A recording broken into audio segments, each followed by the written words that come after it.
Ma'asyiral muslimin wal muslimat rahimakumullah.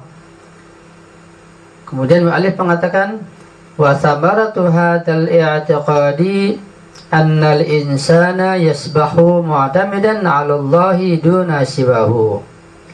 Dan buah serta hasil daripada keyakinan semacam ini, yaitu keyakinan bahwa Allah lah yang memberikan pengaruh dan tidak selainnya. Apa buahnya, apa hasilnya? Bahwa manusia itu yasbahu mu'tamidan Allah duna siwahu. Manusia, seorang hamba, hanya akan berpegang teduh, bersandar diri, berpegangan hanya pada Allah Subhanahu wa taala, tidak kepada selainnya. Wa yara anna Allah huwal qadirul azim faqat. Dan hamba dengan keyakinan seperti itu, dia akan melihat bahwa hanya Allah lah yang maha kuasa, yang maha agung. Selainnya tidak ada apa-apanya. Kekuatan yang lain datang dari Allah Subhanahu wa ta'ala. Wa yara ma siwahu sabahan la hawla lahu wa la quwwata. Dan seorang hamba yang punya keyakinan seperti itu akan melihat bahwa selain Allah hanyalah syabah, hanyalah bayang-bayang, hanyalah fata morgana. Tidak ada kekuatannya hakiki, tidak ada daya yang hakiki, semuanya titipan dan pemberian dari Allah Subhanahu wa ta'ala. Sekuat apapun hamba, sekuat apapun makhluk, itu karena pemberian Allah Subhanahu wa ta'ala. Wa huwa wahdahu subhanahu laiqu bil ittikali wal i'timadi alaihi fi kulli umuri. Karena itu dialah Allah Subhanahu wa ta'ala satu-satunya, hanya dia yang maha suci, yang layak untuk disandarkan, untuk bersandar diri, ya, untuk beriktimad, ya, untuk menyandarkan diri kepadanya. Fi kullil umur, dalam semua perkara dan urusan. Dengan keadaan seperti itu maka kita harus bertawakal, bersandar diri, berserah diri hanya pada Allah Subhanahu wa ta'ala. Kita hanya memiliki ikhtiar, dan ikhtiar yang kita miliki pun dengan kekuatan dari Allah juga. Jadi tidak ada satunya tidak dari Allah Subhanahu wa ta'ala. Kekuatan apapun, ilmu apapun, energi apapun yang kita miliki untuk berikhtiar, untuk berusaha memperoleh apa yang kita inginkan, itu semua dari Allah. Ya. Setelah kita berikhtiar, berusaha dengan tenaga, pikiran, dan macam-macam, kemudian kita serahkan kita kepada Allah Subhanahu wa ta'ala, karena dialah yang menentukannya, menentukan natijah atau hasil akhirnya. Wa hadha tadhkiru yaharul insana min al-inshidadi ila ayyi mawjudin min al-mawjudati wa yarbithu billahi wahda. Nah, pemikiran dan keyakinan semacam ini akan dapat membebaskan manusia dari terikat kepada mawjud yang lain, kepada makhluk yang lain selain Allah Subhanahu wa ta'ala, dan dia akan mengikatkan dirinya, ya, akan menghubungkan dirinya hanya kepada Allah Subhanahu wa ta'ala. Itulah pentingnya memahami makna iyyaka na'budu wa iyyaka nasta'in, sampai sedalam itu. Jadi dengan keyakinan makna ini, setelah mengerti tafsir iyyaka na'budu wa iyyaka nasta'in, maka seorang hamba akan senantiasa berhubungan kepada Allah Subhanahu wa ta'ala, dan tidak sesaat pun, tidak sedetik pun terlepas dari kekuatan dan pemberian serta karunia Allah Subhanahu wa ta'ala.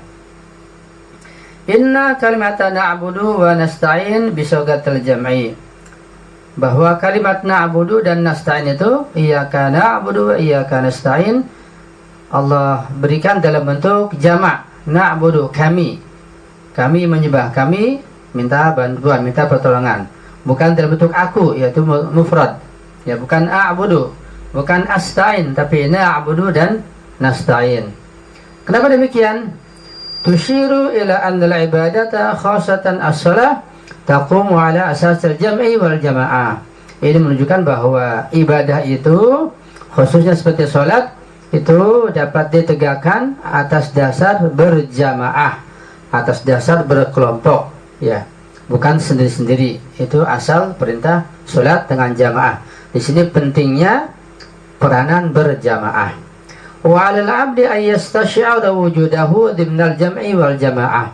Dan seorang hamba, dia diharuskan senantiasa merasa bahwa dia berada di tengah-tengah perkumpulan, di tengah-tengah jamaah. Jangan hidup sendirian, jangan mengisolir diri, ya, jangan menyendiri. Hatta hina yaqifa mutadharri'an baina yadillahi fama baluka fil majalatil ukhra. Sekalipun ketika sedang berhadapan, berdiri, mutadharri'an, bertadarru, bersimpuh, ya, memohon di hadapan Allah Subhanahu wa taala. Jadi ketika kita beribadah sendirian pun kita jangan merasa sendiri. Kita menyertakan juga misalnya keluarga kita, masyarakat kita doakan dan kita ingat-ingat. Sekarang kita sholat sendiri atau beribadah sendirian.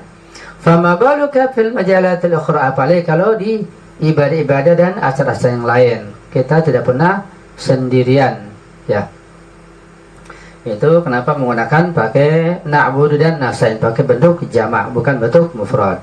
Itu menurut muallif.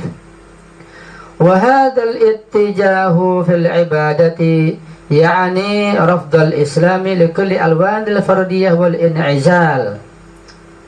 Dan sisi ini, dimensi ini dalam ibadah itu berarti Islam itu menolak berbagai macam bentuk fardi, menolak berbagai macam bentuk kesendirian, ya, bentuk individu, dan mengisolir diri. Jadi mengisolir diri, hidup sendirian, mementingkan diri sendiri itu tidak ada dalam Islam. Ini diambil dari pengertian ayat na'budu wa iyyaka nasta'in. Kita selalu berjamaah, kita selalu bersama kelompok-kelompok kita, jangan sendiri-sendiri. Karena yadullahi ma'al jamaah, bantuan Allah beserta jamaah.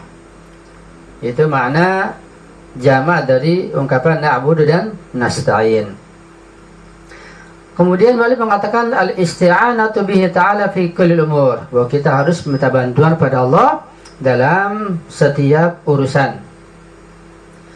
Yuwajihul insanu fi masyaratihi at-takamuliyati huwa mudadah dakhiliyah fi nafsihi wa kharijiyah fi mujtama'ihi. Beliau mengatakan bahwa manusia senantiasa dalam perjalanannya menuju pada kesempurnaan senantiasa menghadapi kekuatan-kekuatan, power-power yang melawannya, baik dari dalam maupun dari luar. Dari dalam dirinya, yaitu dirinya, hawa nafsunya. Dari luar, dari masyarakatnya, dari orang-orang yang ada di luar.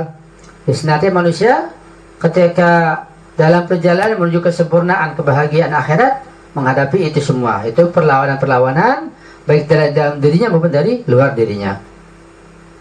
Wa yahtaju fi muqawamati hadhil quwa al-mudadah ila al-'auni wal musa'adah. Dan dia, seorang hamba itu, ketika dia ingin melawan kekuatan yang menentangnya itu untuk menuju jalan kesempurnaan, dia perlu kepada bantuan dan penopangan.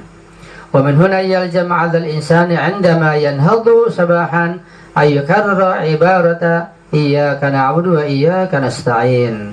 Oleh karena itulah bahwa manusia harus senantiasa ketika bangun tidur pagi-pagi, dia harus mengulang-ulang ungkapan-ungkapan iyyaka na'budu wa iyyaka nasta'in. Itu dia seorang hamba dan hanya pada Allah mohon bantuan kepadanya. Liya'tarifa bi'ubudiyatihi lillahi subhanahu wa ta'ala, agar dia mengakui betul-betul tentang penghambaan dirinya hanya kepada Allah subhanahu wa ta'ala. Waliyastamid al-'auna minhu fi masiratihi at-tawilah asy-syaqah, dan agar dia senantiasa minta bantuan kepada Allah dalam perjalanan yang jauh yang sangat menyulitkan ini, perjalanan menuju akhirat, menuju pada kesempurnaan yang abadi. Wa 'indama yajinnu 'alaihi al-lailu la yastaslimu lil-raqadi illa ba'da tikhari hadhihi al-ibarat aidan.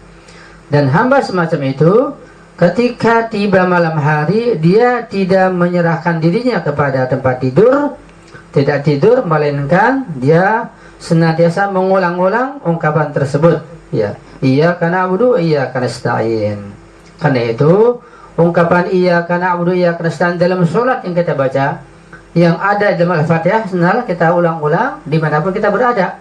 Iyyaka na'budu wa iyyaka nasta'in, sampai melekat dalam diri kita, sampai mendarah daging bahwa kita ini hamba Allah, kita bukan apa-apa, dan hanya pada Allah kita mohon bantuan. Itu kita ulang-ulang, ya, mau tidur, bangun tidur, ya, di perjalanan, di rumah, dan khususnya ketika kita pada kondisi-kondisi kita betul-betul memerlukan bantuan Allah Subhanahu wa taala.